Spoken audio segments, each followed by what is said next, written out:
Good evening, blog viewers. Hope everyone had a good week. We'll continue talking about the virtue of self-creation today, and hopefully the new BlackBerry Playbook I've purchased. It will be a little bit better on the video quality here.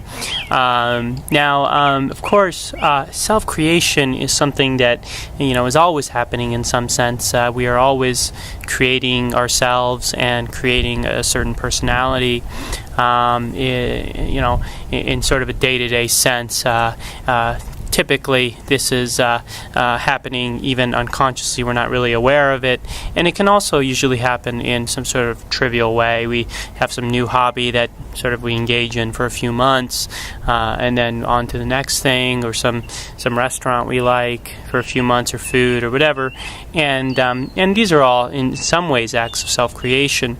But they're not exactly what we're going to talk about today. We're talking more about sort of a conscious self-creation, and sort of a deliberate self-creation about that seeks to sort of create a self that we want to be, that we love, that we can see ourselves being over a very long period of time.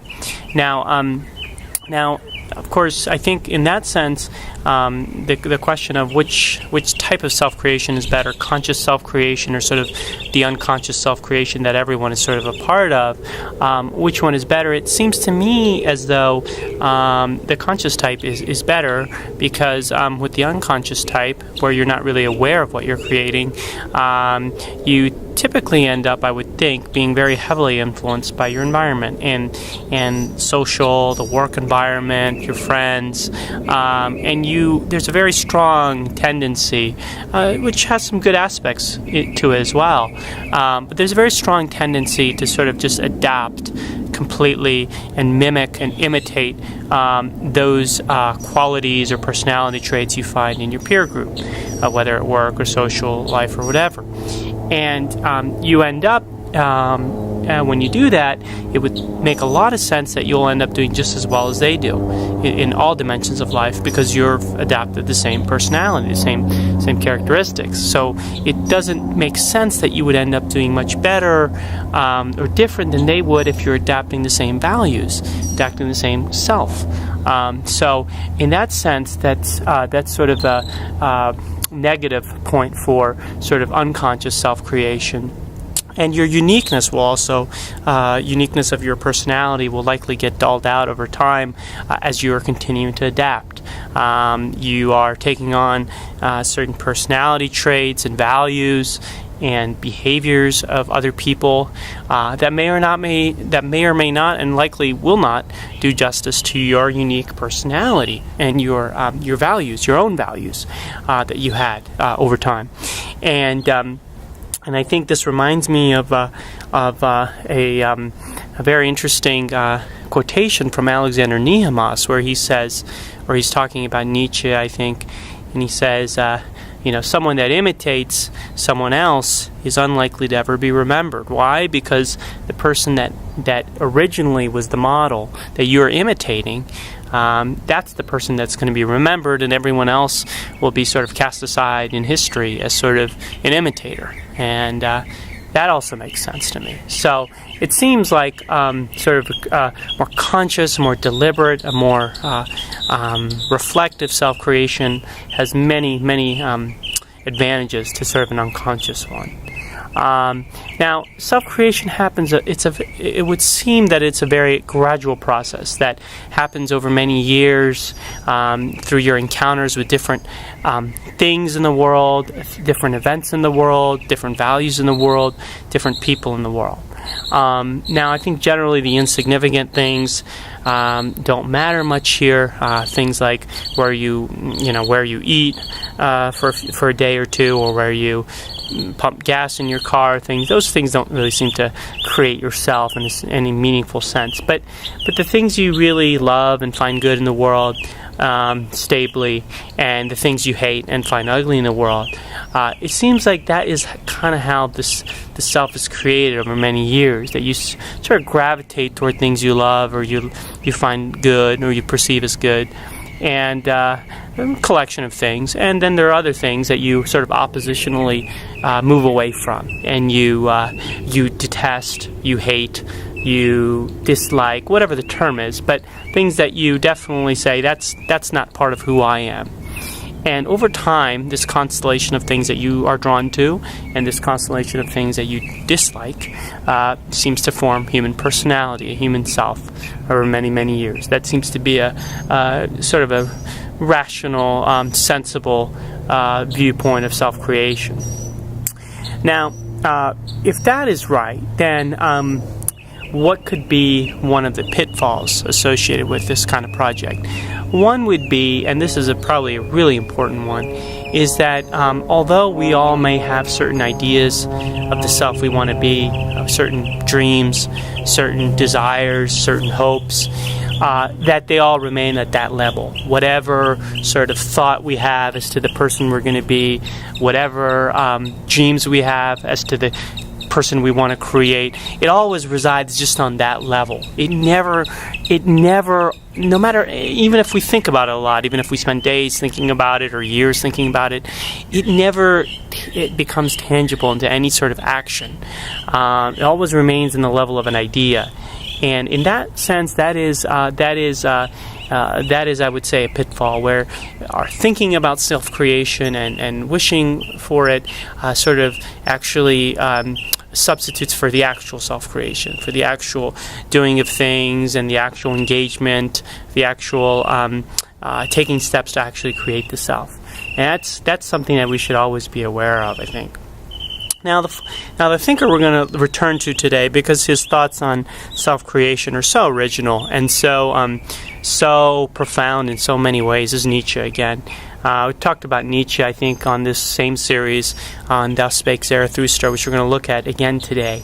And one of, as we saw previously, one of his core ideas, a very powerful idea, is that one of the better ways to create a self that you're going to be accepting, someone that you can say, I'm proud to be this person, would be to create something out of yourself, to create a work, maybe a book or an art, a project or a group or an organization, whatever it is. But it's something that really sums up who you are. It sums up everything you've experienced, the good and the bad, and all the things in the past that are significant. And insignificant, again, doesn't matter.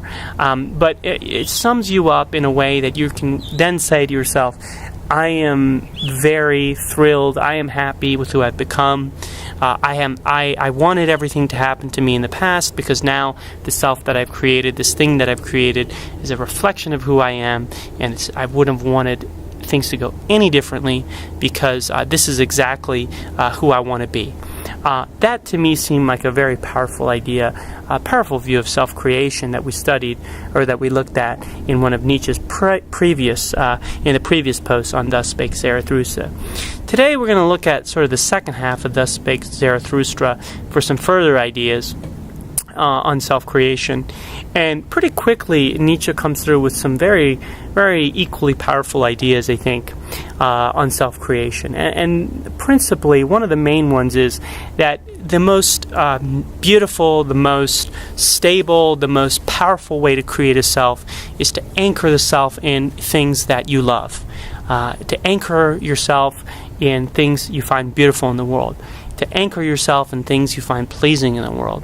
And not to anchor it in things you hate. So don't, I guess the view would be, don't create your identity, or don't create yourself by just going around bashing people and railing against sort of the injustices of the world. Create it rather through being attracted, through loving things in the world that you find truly valuable, and that is how your identity, in Nietzsche's view, is best to be created. Now, I want to look at some passages here where Nietzsche brings out that idea. He says early on that.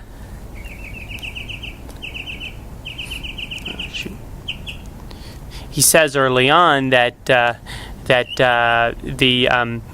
someone that is courteous, that he writes that he's someone that's courteous toward all small annoyances, that he doesn't get so worked up and angry about those kinds of things. He says there's a wonderful passage where he meets someone that's imitating him, and he says that's imitating Nietzsche, and he says he sees this person sort of railing against the city that he lives in. He's sort of calling everything in the city small and degraded and evil and ridiculous, and Nietzsche's sort of just watching this person just continue to go on and rail against this city for being ugly and mean and every sort of negative attribute you could come up with. Let me read a few part of this passage. So this is, he says, he meets the guy that he names the ape of Zarathustra. And this person was saying, he says to Zarathustra, "O Zarathustra, here is the great city. Here hast thou nothing to seek and everything to lose. Why wouldst thou wade through this mire? Have pity upon thy foot. Spit rather on the gate of the city and turn back. Here is the hell for anchorites' thoughts. Here are great thoughts seethed alive and boiled small. Here do all great sentiments decay. Here may only rattle bone sensations rattle. Smellest thou not already the shambles and cookshops of the spirit? Steam it not the city with the fumes of slaughtered spirit?" He goes on and on and on and on, and he keeps telling Zarathustra to spit on this city, to turn aside from it, where everything there is lustful, untrustful, over mellow, sickly yellow, and seditious, all of this. He goes on to say, sort of negatively characterize the city, and then Zarathustra, obviously Nietzsche here, says, "If you felt this way about the city, why did you," and this is a quote, "why didst thou live so long by the swamp, that thou thyself had to become a frog and a toad? Floweth there not a tainted, frothy swamp blood in thine own veins, when thou hast thus learned to croak and revile? Why wentest thou not into the forest? Or why didst thou not till the ground? Is the sea not full of green islands? I despise thy contempt. And when thou warnest me, why didst thou not warn thyself? Out of love alone shall my contempt and my warning bird take wing, but not out of the swamp. They call thee mine ape, thy foaming fool, but I call thee my grunting pig. By thy grunting thou spoilest even my praise of folly. What was it that first made thee grunt?" And then he goes on and on. So basically, Nietzsche is saying here that, and he says it later more explicitly, where he says, where one can no longer love, there should one pass by. You shouldn't sit there in this environment that's toxic and endlessly complain, endlessly bemoan how terrible things have become. But you should just pass on and find something that you love much better, a place that you love much better, a group of people you love much better, things that you like much better. That's what Nietzsche's point seems to be here. And he says later again, he says, one should not stir up the marsh of this disgusting swamp that he's talking about, the ape of Zarathustra. One should live on the mountain, so one should, avoid the badness of whatever that place is and go somewhere else where one's not sort of a part of that. Again, he says, it is bravery to keep quiet and pass by, that thereby one may reserve oneself for a greater foe. Then even further than that, he says, go your ways and let the people go theirs. Gloomy ways, verily, on which not a single hope glinteth any more. And of course, one reason he says this is constant injunction to avoid this kind of environment and don't spend all your energies bemoaning and wailing and criticizing this kind of environment, is that Nietzsche sees a certain futility to this kind of task. He says, if one announce one's wisdom with bells, the shop men in the marketplace will outjingle it with pennies. It's a beautiful quote. Let me read that again. If one announce one's wisdom with bells, the shopmen in the marketplace will outjingle it with pennies. So the thought there is that even someone that has a lot of wisdom, and seeks to sort of improve the city in that sense. While wisdom is a great thing, there are things in the world today that are more powerful than wisdom, money, and so no matter how eloquent you are, no matter how profound you are in criticizing the city and its ways, there are things much stronger than wisdom, there are things much more powerful than wisdom, and that is money and self-interest. And so someone that spends all their time in this sense, it's not good for them, and it's not going to make any difference for the city, even for the community, Nietzsche seems to think. Very powerful idea. So Nietzsche sort of endlessly entreats us to sort of look beyond sort of bad environments, not anchor the self in sort of this feeling of hatred and disgust with things in the world we don't like, that things in the world we don't find beautiful, but in fact venture on, pass by, and find things that are beautiful. A second thought that comes through is that self-creation requires sort of a deep self-love for Nietzsche. It requires, he says, a wholesome and healthy love of the self. One must be able to endure to be with oneself and not go roving about.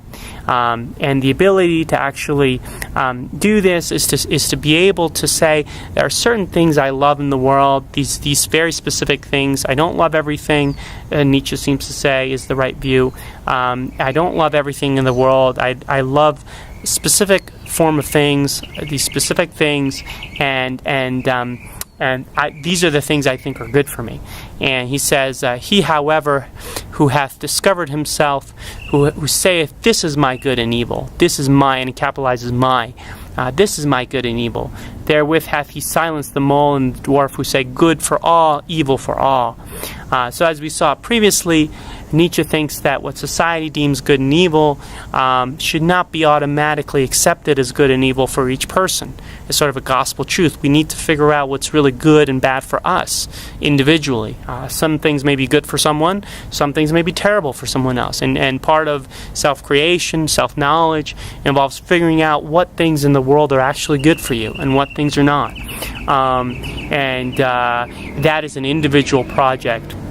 And so he says the way to figure that out is to actually go out into the world and try different things, not on the basis of just knowledge, but go out and see what it is you love and what you don't like, and that's how Nietzsche says he did it. He says, let's see here, by diverse ways and wendings did I arrive at my truth, not by one ladder did I mount to the height where mine eye roveth into my remoteness, and unwillingly only did I ask my way, that was always counter to my taste.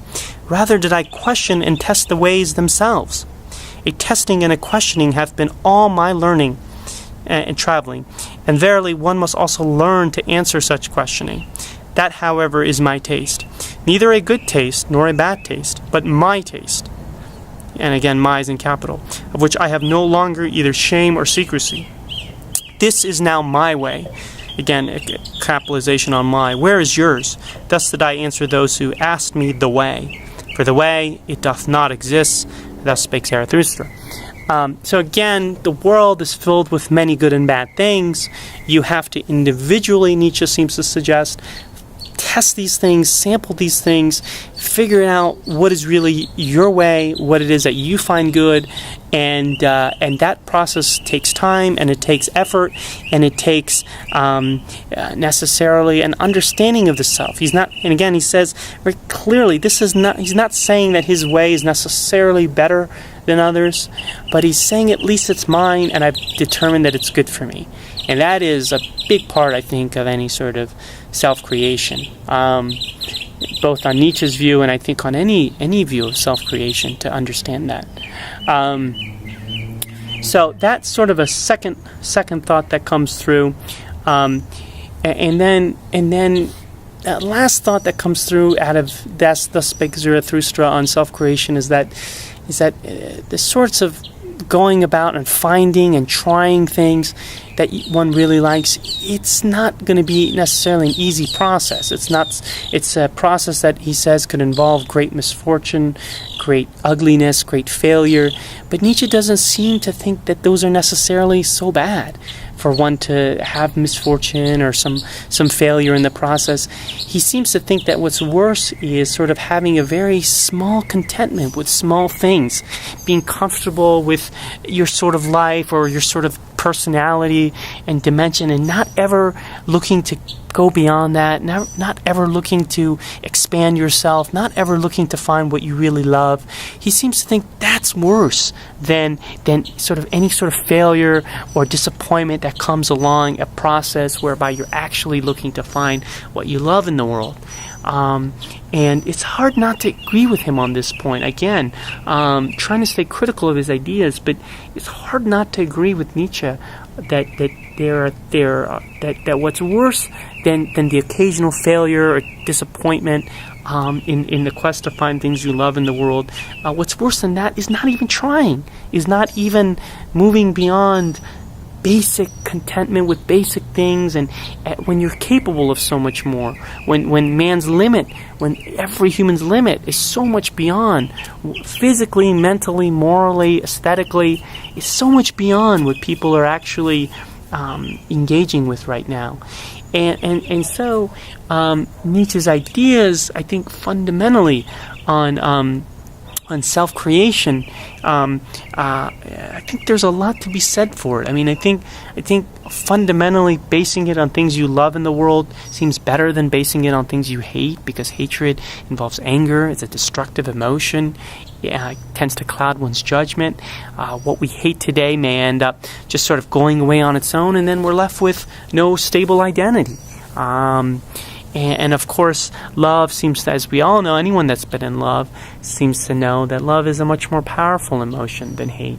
Love is almost infinitely stronger than hate. I think we saw this in Spinoza in his Ethics, where he said if one has a sort of a negative state of mind, sort of a soul sickness in the soul, that the best way to overcome that is to fill the soul with love, because love is the strongest emotion there is. And so, in that sense, again, Nietzsche's idea that self-creation should be bound up in something you love makes a lot of sense. And his encouraging us not to base it on things we hate, not to endlessly complain and moan. That seems quite wise as well. So those are some of my reactions to these thoughts. I mean, I think we can all, many artists, I think, and writers, many people have drawn almost endless inspiration from Nietzsche's ideas on self-creation in their own projects to develop a self, and hopefully we can learn some things from his ideas here and develop our individual uniqueness through our own ways as well. We'll talk to you soon. Bye-bye.